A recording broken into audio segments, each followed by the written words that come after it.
everyone. Welcome to our third session of the day. This session is called Interviewing Tips, and I am your moderator. I'm Nick Guidry, and I am a representative of C3, and I'm here with Isaiah Rodriguez, who is a recruiter at MEMCO, Joshua Allman, who's a regional facilitator at Workforce Solutions, and Eric Roca, who's the lead recruiter at Buildforce.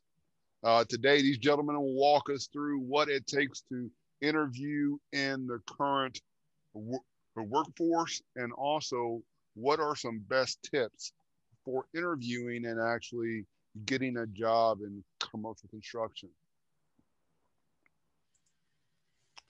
Hello, gentlemen. How are you doing? I am doing great. Good morning. Doing great. Good morning. Okay, we're going to head around the horn, and I want everyone to tell us about themselves. I think Eric dropped off for a second. Hopefully, he'll be back on the line. Let's begin with Isaiah. Tell us a little bit about your background and how you began the process of understanding interviewing. Yes, hi, good morning. My name is Isaiah Rodriguez. I'm a recruiter here at MEMCO Staffing. We're a construction-based staffing company located throughout the state of Texas. We have a couple offices outside the state also. I started my career off as a recruiter here at MEMCO. Actually, I'm what they call, I worked my way up through the ranks here at MEMCO. So I started off at a entry-level position and worked my way up to where I am now as a recruiter. As far as when it comes to interviewing, I interview daily. With COVID, the interviewing has gone different, but you know, we still ask the same questions and try to keep it as normal as possible. Okay. How about you, Joshua? Good morning, everyone. My name is Joshua Allman, a regional facilitator with Workforce Solutions. So what I do is I travel around the 13 counties in the Houston-Galveston area, and I kind of do job readiness trainings from everyone from kindergarten all the way up to being an adult.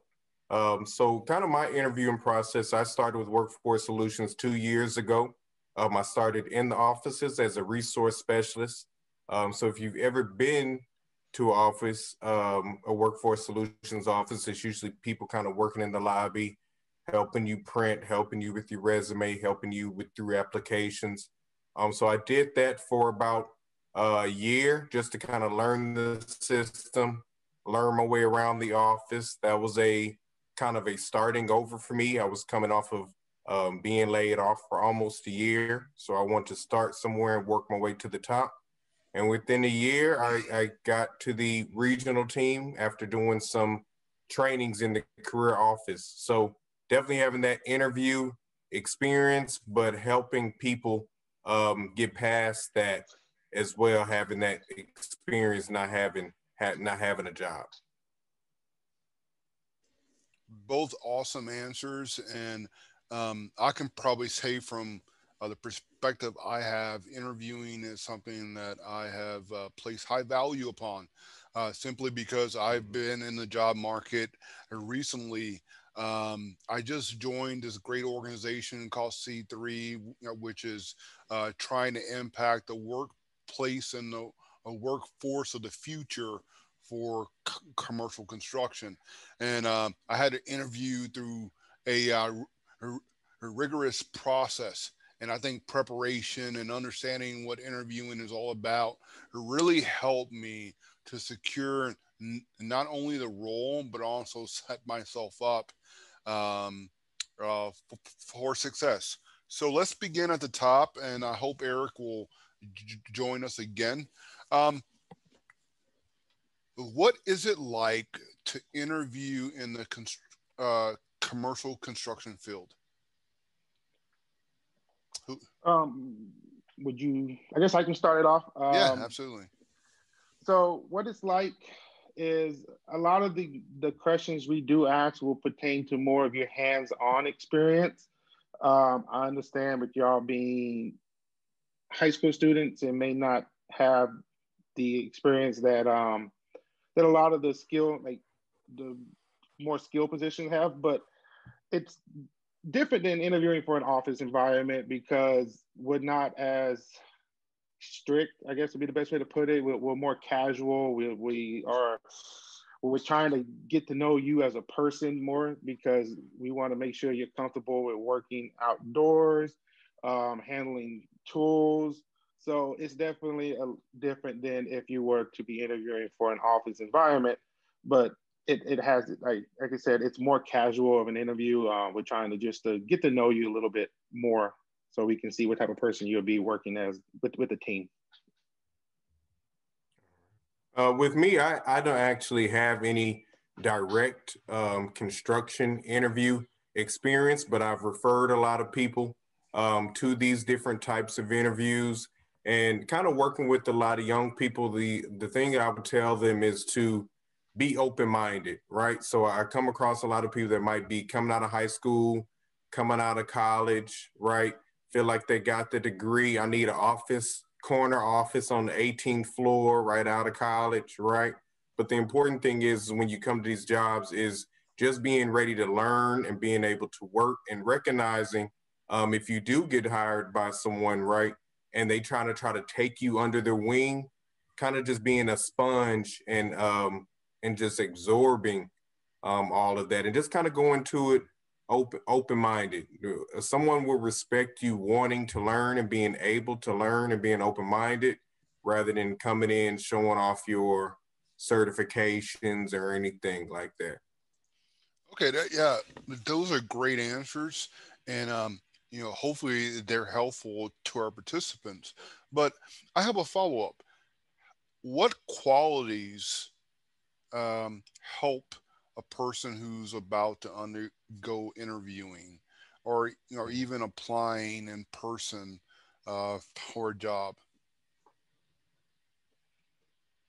I would say if you're going for an interview, no matter how old you are, if you're going for an interview, know where you're going to interview, right? So doing that research on the company, right? They have a lot of different resources. If you want to be a welder, you want to go in construction, right? There's a lot of different resources where you can watch career videos, right? There's a lot of different examples where you can kind of get some knowledge and just learn about the company and the opportunities. Nothing impresses an interviewer more than if you actually know about where you're going to interview, some background on the company and its competition. Okay, great. So, Isaiah, how about you? The quality that we look for, what I look at when I'm interviewing somebody is somebody who, like Joshua mentioned, somebody that's open-minded, somebody who wants to be part of a team, somebody who wants to see, somebody who likes to see something to the end. In construction, it is a very visible trade. You can see what started off as a plot of land and ended up with a skyscraper. So we want somebody who wants to, I look at somebody like, I'd like to finish a job. I like to be part of a team and I want to learn. And like in construction, like I said, you can see it from the beginning and you can see the end and you feel like I accomplished that. It started off at a plot of land and now I have a skyscraper here. So teamwork, be open. I'm sorry. I'm sorry, Josh. So like I said, teamwork, no, be open to learning. Ask Nick if I can add. Yeah, absolutely. Ask the question. Joshua? Sorry, man. I think it's a little delay on the sound. Yeah, sorry. That happened. I was just gonna say a lot of employers with hard skills and soft skills. So hard skills are something that you can directly have a certificate for or have a direct skill in. Soft skills are skills that you can take anywhere, right? So leadership, communication, teamwork, wanted to see something finished, right? Work ethic. So over 80% of employers would rather have someone that wants to work, wants to learn, right? And then they can teach them anything. They can teach you how to work a forklift. They can teach you how to program a computer, right? But they can't teach you how to want to learn and how to be kind of open-minded to things. So those little qualities that seem small now are actually a lot bigger in the workforce. Okay. Isaiah, I believe you had a follow-on point that you were heading to. Do you want to finish that now? Like I said, teamwork, being able to see a job through the end, and willingness to learn. That's the big one. If I can emphasize any character, is the willingness to learn. You know, even if you have 15 years of experience, you don't know everything. So just have an open mind and be ready to learn, because there's always somebody there that knows a little bit more than you. Outstanding. That's a great point there. You don't have all the answers, and to have some humility when you approach the interviewing process. So we talked about the things that could be advantages for someone in the interviewing process, but what are some drawbacks of people who have interviewed with you? What mistakes have they made that people should avoid? With me, the biggest mistake I come across all the time is being on time for an interview, especially in construction. Um, the job, you know, start time may be 7, but at 7 a.m. they want you there because they have their safety walkthrough, they got a safety talk, you do some stretches. So being at 7 in construction means be there at 6:45. Um, so that's my biggest drawback. The one thing that I see a lot of people at interviewing, hey, interviews at 10, they're walking in at 10, 10:01, 10:02. It's like, you know, that's already setting everybody says, oh, it's only a minute. It's only 2 minutes. Well, a minute a day, 30 minutes a month, 7, it all adds up really fast. And that's my biggest, that's the what I see a lot is just be on time. How about you, Joshua? I see a lot of that as well.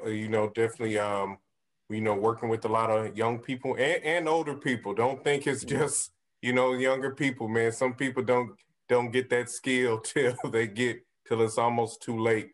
I would say what Isaiah said, that was definitely a big one.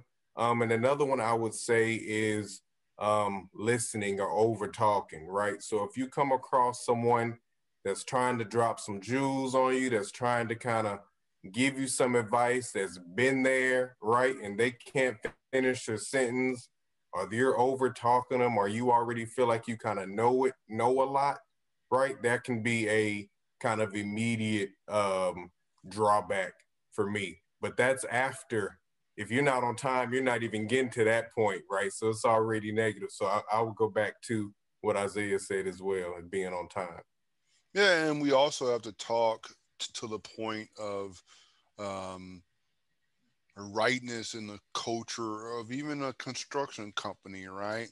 That you have to fit in. You have to understand what are the qualities of this organization, and and I think all of us would be remiss if we didn't talk about drug testing and you know um, how alcohol may impact interviewing, right? This is a crucial thing for safety on the job site, right? Yes, definitely. Okay, so I mean, when we're young, Nick, I was gonna say, when we're young, Nick, we always think we have another chance. It's another shot. It'll be another drug test. It's always another something when we're young. But anybody a little bit older will tell you, right, if they could have taken that position seriously, right, or taken that interview seriously, or stopped doing this, their life might be different. So when we're young, we always think we got another chance, but kind of buckling down if we realize it's a serious experience and it could be a life-changing experience, really giving it that respect. okay, so in certain roles, they will tell you that you have to prepare a long time for an interview. Obviously, if you're a skilled tradesman, you have a background on the job site, right? Or if you're a brand new person out of an apprenticeship, you have been in empirical training over a long period of time. So, how long would you tell people that they should prepare for an interview? Um, I guess that's on preference. You know, you don't want to prepare too long where you overthink it, but then you don't want to walk in and not have no preparation. So, you know, it's really on you as a person. How are you, you know, how much do you prepare for a test? Do you only study an hour before the test, or do you study the week before the test? So with me, it's all about preference. I know a lot of people are procrastinators. It happens. When I was in school, I was the same way. But I wouldn't recommend it now that I'm older, and you know, but whatever makes you comfortable. It may be the day before. Kind of think about what you're gonna bring with you, or what type of questions that, you know, there's a lot of resources out there on the internet. You know, look up certain construction questions. If you're entry level, you know, the biggest question is going to be, you know, what we're looking at is your past work history. How long were you at your last job? You know, if we see in your resume you're bouncing jobs every 2 to 3 months, it doesn't look good. You know, it may not be the job you want at the time, but you know, you need to. That's what we look at, especially for the younger. You know, we do look back at your previous job. So you know, but preparation, it's really, I don't have a hard, solid answer. It's just whatever makes you feel the most comfortable. Okay, great. How about you, Joshua? For me, sometimes you get a week, sometimes you get a day, right, to prepare. So it kind of depends. If you have some of that time, just kind of breaking down what you know, definitely doing some research about the company, doing some frequently asked interview questions for the industry, right? But you don't want to overthink and you don't want to sound rehearsed. I would definitely say get your route in order, right? So you know whether you're doing the interview tomorrow or in a week, get your route in order, know what time of day, the traffic. This is Houston, Texas, right? Get your route in order, the way how you're going to get there, right? And then reviewing a lot of your information so you can, for me, kind of going through the questions of frequently asked questions, right? But then I'm reviewing my resume on how I can answer those questions, right? But not so much to where it sounds rehearsed. I'm definitely a fan of, you know, I'd rather get it over with quick, right, before I overthink it, right? But as long as I know my resume, as long as I know myself, I know I'll be able to talk intelligently. So if you have that time to prepare, take that time to prepare. You know, Isaiah, you touched upon something earlier. You know, 20 years ago, you got a job and you stayed at that organization for your whole career. And I know here in commercial construction, there's a lot of people who stay in a role for a long time because they like the place they work with, they like the work they're doing, and and also it's a great industry.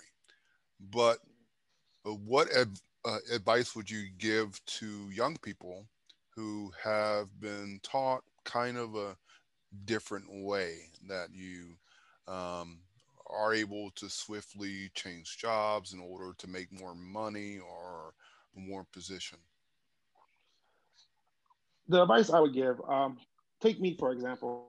I started off at Memco 8 years ago. I came in from outside of the construction industry. I came in from the warehousing industry. You know, I was driving forklifts.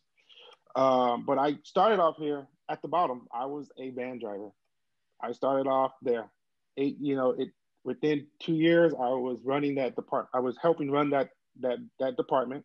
And after that 2 years, another 2 years from there, I became a recruiter here at Memco.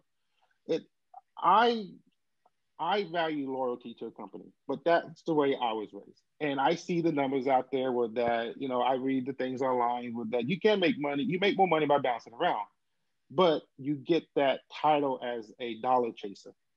You know, companies nowadays, me personally, I always look for somebody when I hire somebody is who's going to stay with that company. I don't want to have to be looking for a replacement in 2 months for that person because somebody else offered them a dollar more. Loyalty is really big with me. And a lot of companies, that's what they want to see. You know, they want to see somebody who's put in their time, who kind of worked their way up from the bottom And trust me, we all understand, certain companies can only pay a certain amount, and that's all they can't go above that. But but when we see, this person was at this job for a month, they went to that job for 2 months, they went to that job for 3 months, it doesn't sit right with us, with me personally as a recruiter. But like I said, just give it a shot. You never know where that job is going to lead. I started off as a van driver. Now I am 8 years later. I'm one of the oldest recruiters here. I've been here one of the longest. I am valued here. So just give it a shot. You never know where it's going to lead, and what's the next step after that entry level is. Josh, you got anything to add? Definitely. I definitely see, advantages to both sides.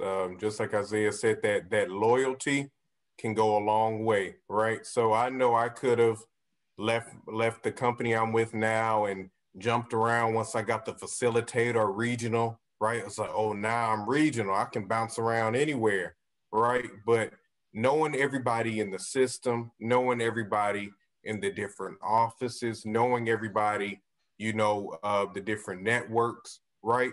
Building that network with one company can go a lot farther than bouncing around, right? If you go here for 2 months, then you work here for 2 months. Yeah, I know Josh. I've heard of him. I mean, he's only worked here a year, right? But if you worked somewhere for 8 years, oh man, he started from the bottom. Everybody knows him, right? You've had a chance to travel, and you just never know the endless opportunities that can come from the opportunity. If a company's giving you an internship, that's an investment they're making, right? If they see something in you and they want you to be intern, that's them to kind of take you under their wing, and they want to kind of mold you and groom you up to be, right? So I would say it's definitely a lot more advantages company and growing within an organization, and they appreciate you that much more. And also obviously it's a competency, right? You Mm-hmm. learn about how that person has built relationships. You guys talked about loyalty, and you guys talked about having even a track record of success, right? And you're able to see that through the interview process. So we have time for one more question. It's almost 11:25. This will end at 11:30. This question is, what actions do you guys recommend a person takes after the interview? The You want to go action, first? You can go first. yeah, I'll go. So, thank you, Josh. The action I recommend is a follow up call. Just, hey, thank you for interviewing me. I really appreciate it. I am interested in this role or this job. That goes a long way for me personally, because I do interview a lot of people and I have my notes down, but it does give you that extra little, your name pops a little bit more. Oh, this person is interested. He or she did follow up with me. They were wondering. So that with me, follow up call, it goes a long way. Josh?